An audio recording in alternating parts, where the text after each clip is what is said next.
Cliff. Yes. First one is, if you have had never had any trouble with like reading or with writing or anything, should you still get diagnosed just to be sure you don't have anything? Because maybe it's something you're not picking up. Sure, why not? The only problem is getting diagnosed is very expensive often. Because the way in which you get diagnosed is you have like 2 or 3 days with a psychologist that has to drive to your school and spend the entire day with you. So often a dyslexia diagnosis will run anything from like $3,000 to $10,000. However, sometimes it's covered by insurance, and sometimes it's covered by a school district. So if you have a school that will sponsor it for you, it's a no-brainer, obviously get diagnosed. Because that diagnosis is not specifically for dyslexia. They'll check for everything. But they generally only will run the diagnosis for you if you show symptoms that indicate that you might have dyslexia. There's also screening processes. So you can go online and search dyslexia test on a website or an app, and you'll find something that you can fill out for like 20, 30 minutes, and it'll give you, oh, you have this % likelihood of having dyslexia, go get evaluated. Now, getting evaluated by a psychologist is really valuable, because then you can take that to your school and you can get what's called an IEP, or a 504 plan. And that gives you accommodations. For example, there's like, a lot of people use Speechify, but there's like 10,000 kids or so who have Speechify written into their accommodations. So if they're a college student and they're supposed to write like a handwritten essay in class, they're allowed to do it with a computer, with Speechify. So that way they can read it and then type it on their computer. And so it's valuable to get that diagnosis for them.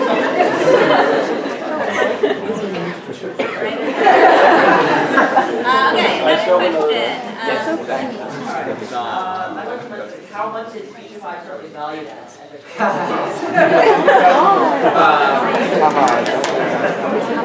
That's a good question. I will not answer your question. But we right now have about 60 engineers working for us. Yeah, next question. Sam. I'm just wondering, how many users does Speechify have now? A lot. A lot? Mr. Helper. Yeah, I also like to listen to books sped up, but I find that it's not as pleasant to listen at 3 times speed. Do you listen to some books slower if you're looking to enjoy them versus like, I just need to read this and get through it? What are your thoughts on that? Yeah, I do. So I used to listen to all books at about 3.5x speed. And then I realized the books that I listened to 2 years ago at that speed, I retained a little bit less. So now I listen to most books about 2.5x speed. Here's the worst possible thing you could do to me. You could lock me in the room and force me to listen to a book at 1x. It would drive me nuts. It's like, for me, it's like listening to someone who is speaking like this. Because my brain has adjusted completely. And so when we do like ads for Speechify, I can never be the person to set the speed because my brain is completely off when it comes to what a normal speed is for listening. I do listen to different books at different speed. However, when I use Speechify, I'm generally listening in order to respond. So let's say I'm listening to an email. I don't need to remember the content of that email 2 years from now. I just need to know what the person said so I can respond. So that I listen to very fast. Yes? How is the transfer between the Israeli education system and the American system? You guys are so lucky to be going to school. Like, don't underestimate it. You're so lucky to be going to school. So, copy it. Israel has excellent education compared to most of the world. Okay? Israel is very, like, relaxed. Like, when I was 12, I would go out at, like, 2 in the morning, and my parents, like, would not be worried where I am. And there's a lot of, what's in Hebrew is called achva. Like, everybody is together. Togetherness. But the academic rigor in the United States, especially in the Bay Area, I mean, you guys are in San Francisco, is much, much higher. And your access to schools is ridiculous, especially for colleges. And I feel very, very fortunate to be in the United States for that reason, especially for education. We initially came to the US to visit, and we decided, as an experiment, and we decided it was so great, we were going to stay. And the main thing was the education portion. Finally, also really important to recognize that compared to most of the rest of the world, you have so much license and creativity to do whatever you want with your education. If you go to school in Europe, in Canada, in Israel, etc., you're locked into a program and you're stuck in that program. You can only, let's say you're studying computer science, you're only taking classes in computer science. I was able to take classes in 16 different departments when I was in college. And even you guys in high school have electives. So I really appreciate that. Paco. You have any connections for me at Brown? I have a lot of connections in Brown. I would recommend, if you're applying, find the email of your admission officer and send them an email. Let's get some questions from girls. Oh, thank you.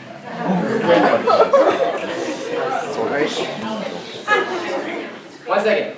Yes. This was really amazing here in elementary school. I was struggling with a lot of this stuff, and I'm wondering if you can talk back elementary schools and middle schools. So the question is, this would have been really useful to hear when I was in elementary school and struggling with this kind of stuff. Have you talked at elementary schools? Yes. I've spoken at a bunch of elementary schools.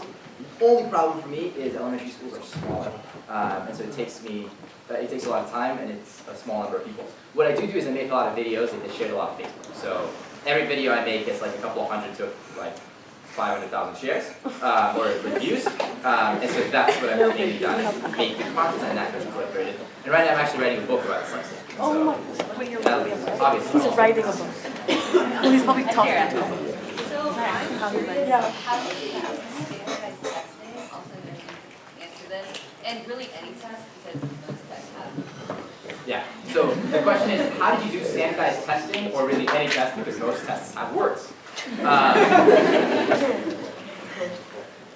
I scored really well on the math portion of the SAT, and I started really low on the writing portion of the SAT, and I jumped like 100+ points on the writing portion, and my reading section was my least strong portion of the SAT. What I often ended up having to do in the reading section is I would read the questions first, and then I would go and scan the patches for the answers, and then that's how I would answer, and still I didn't succeed in finishing the reading section in time. For the writing section, I just literally what I would do, I had this tutoring service called Campus. I used them like twice. But they have this special thing where you can go into their office and take the test. And so I also have accommodations when I say the SAT. I get 1.5 extended time. And so I'm taking the SAT as longer. So every weekend, or at least every other weekend, when I was a junior and senior in high school, I would go to the campus office and I would do a practice test in the whole SAT. And that's how I did my SATs. And so if you're not doing that, you should be doing that if you care about where you go to college. That being said, your grades and your test scores are only part of the way in which you're evaluated for college. It's a holistic process for the most part. And so if you really want to invest time like building a protected shelter in like Stivot, or like doing something that adds. With regards to other tests in school, I'm really, really good at taking tests actually. And the reason is when I read a word problem, I underline the right stuff, I circle the right stuff, I cross out the right stuff, and I do the same thing for the A, B, C, D options. And that helps me keep things organized in my brain so that I'm not fluttering around. And so I'm very, very good about crossing things out using my research method. Also, every year more and more colleges become test optional because there's an understanding that these tests are not accurately portraying capabilities. The other thing I'd say is always test both, check how you're doing in the ACC and on the SAT, because sometimes you're better on the one. All right, I think we have time for a couple more. All right, Yana. So you gave amazing advice about kids who have dyslexia, ADHD, and this goes for both of you. How would you give what advice would you give to a kid who doesn't have a mental issue and still suffers in school? It's still hard for them. What's your advice for that? I think similar to what we're talking about here on stage, the one thing that people with mental, with learning challenges often face, and it's the worst thing to normally hear, is that we're being lazy and not working hard enough. And so really the answer to a lot of things in life is working hard and really being persistent. And as you talked about, you really dislike reading books, and now you end up creating a company that is all about listening and reading books.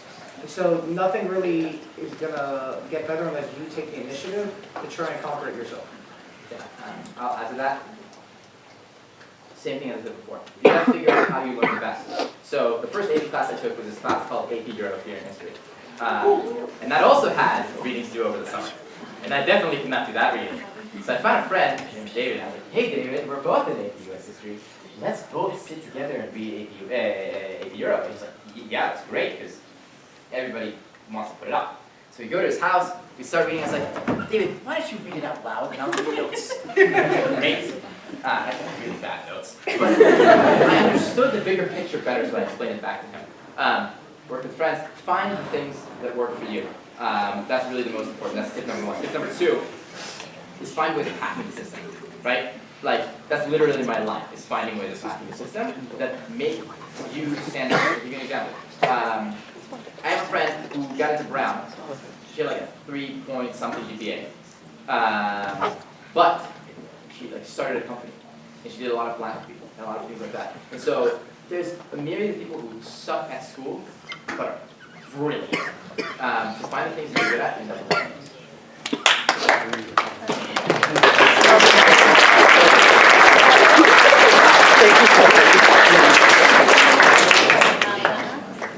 A lot of people with ADHD and ADD do sports, like that helps a lot. Yeah. Like that, and like what other things help you? Yeah, great question. So a lot of people with dyslexia and ADD do sports, and that helps a lot. What else do you do? So sports, critical. Like you should be doing at least an hour a day of something that makes you sweat, that makes your muscles sore. And what that does is it relaxes you and takes all that anxious energy that you might have when you're trying to sit down and makes it better. Second thing for me is nutrition. So I eat ridiculously healthy. I don't eat fried foods. I like tip for all the guys here, by the way. I was like super scrawny when I was in high school. I was like 5'2" freshman year, 5'3" sophomore year, and like weighed like 150 pounds senior year. And then I read this book called The 4-Hour Body by Tim Ferriss. And it taught me that in order to gain muscle mass, you have to eat a caloric excess, so at least 3,000 calories per day. And so I started doing that. And then later I started looking at the breakdown between how much protein, fats, and carbs I eat. And so that might be more detailed than more people are interested in. But look, it's nutrition. And then, yeah, we'll use friends to help you out. Thank you. If you were to as a bachelor's playground in terms of like, I'm sure there's a whole myriad of sort of invisible challenges that everyone takes. What final word? Yeah, final word, and then I'll leave after. Because you guys asked me questions. Final 2 points.